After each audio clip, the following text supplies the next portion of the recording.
On March 18, 2025, 2 internet domains were quietly registered through the U.S. government's official .gov domain system, Aliens.gov and Alien.gov. The registrant, the Executive Office of the President of the United States. This wasn't a leak. It wasn't a hack. It was a deliberate, verifiable action, logged in public voice records and confirmed through the .gov registry maintained by the Cybersecurity and Infrastructure Security Agency. To obtain a .gov domain, you need authorized approval from a senior government official. This wasn't some staffer going rogue. When reporters pressed the White House, a spokesperson offered 2 words that ricocheted across every corner of the internet. Stay tuned. No elaboration, no timeline, no denial that this was exactly what it looked like. The executive branch of the United States government preparing a public-facing website with the word aliens in the address bar. The question isn't whether this happened. It did. The question is what comes next, and what legal architecture actually governs what could appear on that site. Let's be precise about what a Gov domain means. This isn't a .com or a .org that anyone with a credit card can buy. The .gov top-level domain is restricted exclusively to US-based government organizations. Since 2021, CISA has administered the registry, and the approval process requires verification of the requesting entity's legitimacy and authorization. For an Executive Office of the President registration, that authorization chain runs short and steep. It functionally means senior White House staff, or the President himself, approved the creation of these domains. According to CISA's published domain requirements, the registrant must demonstrate a clear purpose tied to government operations or public communication. The registration was first spotted by domain monitoring researchers and quickly confirmed by journalists, including Chris Sharp at Liberation Times and investigators at the Black Vault. Within hours, the story had moved from niche UAP forums to mainstream tech and political media. What made this different from prior disclosure breadcrumbs was its institutional weight. This wasn't a congressional hearing or a whistleblower allegation. This was infrastructure. The government was building something. Here's where it gets complicated. The legal framework governing what the US government can publicly disclose about unidentified anomalous phenomena is a patchwork, some of it brand new, some of it decades old, and much of it in direct tension with itself. The most relevant modern legislation is the UAP Disclosure Act, originally introduced by Senate Majority Leader Chuck Schumer and Senator Mike Rounds in July 2023. The full version, modeled explicitly on the President John F. Kennedy Assassination Records Collection Act of 1992, proposed a presidentially appointed review board with authority to declassify UAP-related records across all agencies. It established a presumption of disclosure, meaning documents would be released unless a specific, articulated national security justification was provided. But the version that survived the 2024 National Defense Authorization Act was gutted. The eminent domain provisions allowing government seizure of privately held UFO materials were stripped. The independent review board was removed. What remained were reporting requirements, important but without teeth. So legally, the executive branch retains broad classification authority. A president can declassify virtually anything through executive order. But intelligence community equities, corporate proprietary claims, and restricted data under the Atomic Energy Act of 1954 all create friction points. The Aliens.gov site could host anything from fully declassified sensor data to a simple public portal, depending entirely on political will. If you want to understand what might happen with Aliens.gov, Study what happened with the JFK files. The parallels are uncomfortable and instructive. In 1992, Congress passed the JFK Assassination Records Collection Act, mandating that all documents related to the Kennedy assassination be publicly released by October 26, 2017, a 25-year timeline. The act created an independent Assassination Records Review Board that operated from 1994 to 1998, processing millions of pages. When the 2017 deadline arrived under President Trump's first term, the intelligence community pushed back hard. The CIA and FBI requested continued postponement for thousands of documents. Trump initially allowed delays, then in December 2022 ordered a phased release. Even then, agencies dragged their feet. In June 2023, the National Archives released approximately 13,000 documents, but researchers noted that many were still partially redacted. When Trump returned to office in January 2025, he signed an executive order on his first day mandating full release of remaining JFK, RFK, and Martin Luther King Jr. assassination records. By March 2025, the National Archives published additional tranches, but even then, over 60 years after the assassination and 33 years after Congress demanded transparency, full, unredacted release remained incomplete.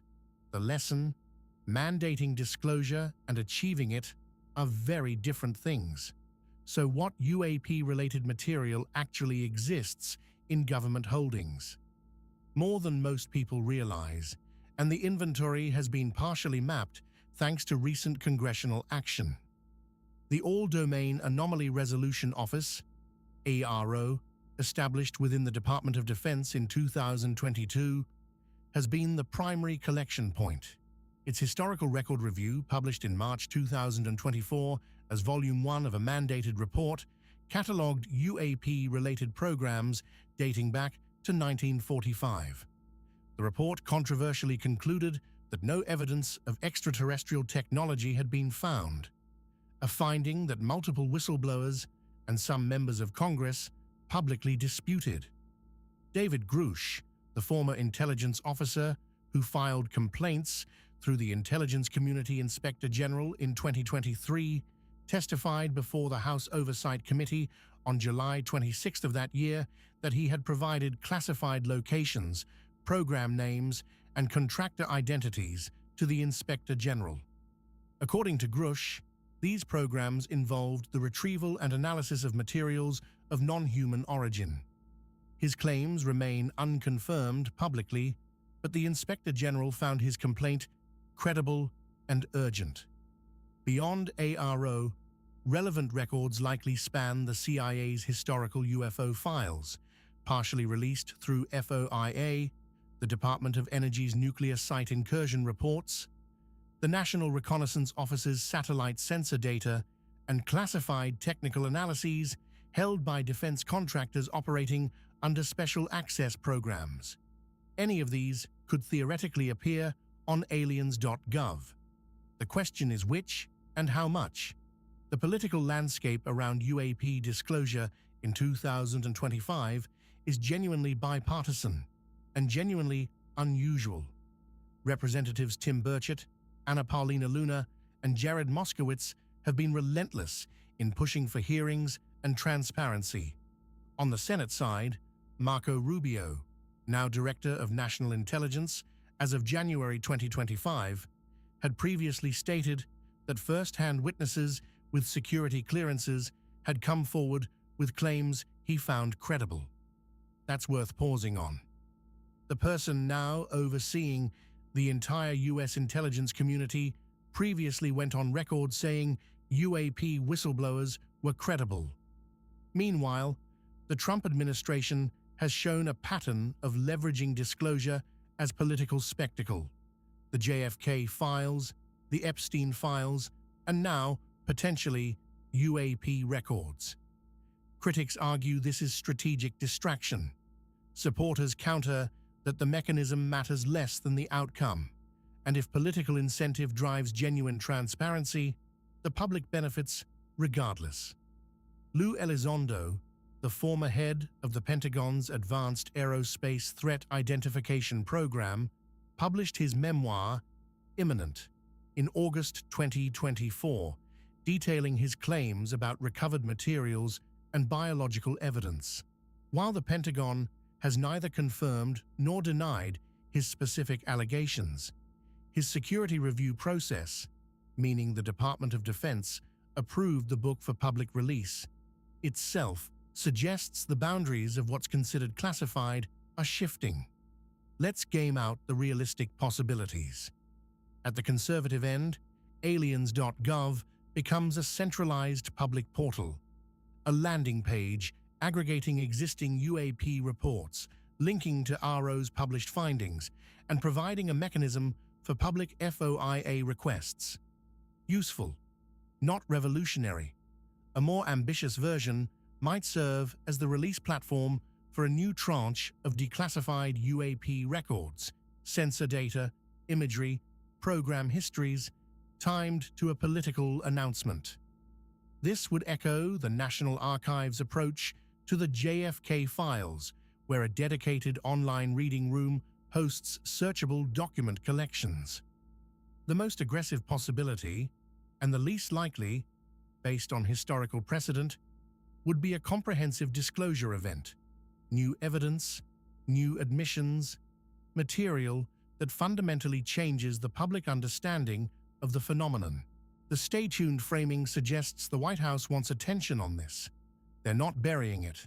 That alone represents a shift. Previous administrations treated UAP topics as reputational kryptonite. This one registered a website called Aliens.gov and told the press to watch. Whatever your assessment of the motivations, the Overton window on this topic has moved to a place that would have been unimaginable 5 years ago. But history teaches caution. Every major disclosure effort has encountered institutional resistance, and not always for nefarious reasons. Legitimate national security concerns exist around sensor capabilities. Releasing radar data from a UAP encounter can reveal the detection range, resolution, and processing methods of classified systems. The intelligence community will fight to protect sources and methods, regardless of the subject matter. Then there's the contractor problem. If UAP-related materials or technology have been housed within private aerospace companies under special access programs, as Grusch and others have alleged, those entities have their own legal teams, proprietary claims, and political leverage. The strict provisions of the UAP Disclosure Act specifically targeted this issue, and their removal suggests this lobby remains formidable. The Atomic Energy Act adds another layer. Any materials or analyses involving nuclear technology or radiological signatures fall under restricted data provisions that even the President cannot unilaterally declassify without Department of Energy concurrence. If UAP encounters at nuclear facilities involved classified nuclear information, the data exists in a legal category uniquely resistant to disclosure. These aren't conspiracy theories, they're bureaucratic realities. As of now, Aliens.gov resolves to nothing, a registered domain without live content. But domains are infrastructure. You build infrastructure before you build on it.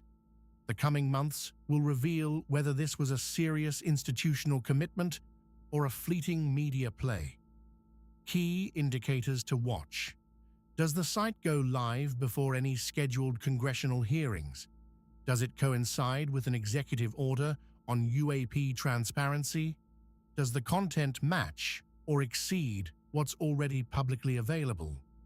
The precedent of the JFK files suggests that even well-intentioned disclosure efforts face years of bureaucratic delay, agency resistance, and incomplete execution. But the precedent also shows that sustained political pressure across administrations and across decades, does eventually move the needle. Documents that were unthinkable for release in 1963 are now searchable online. The arc is slow, but it bends. 2 domains were registered on March 18, 2025. The US government now owns Aliens.gov. Whatever appears there, or doesn't, will tell us something important. Not just about what the government knows about unidentified anomalous phenomena, but about whether the most powerful institutions on Earth are finally willing to share what they know with the people they serve. Stay tuned, they said. We are.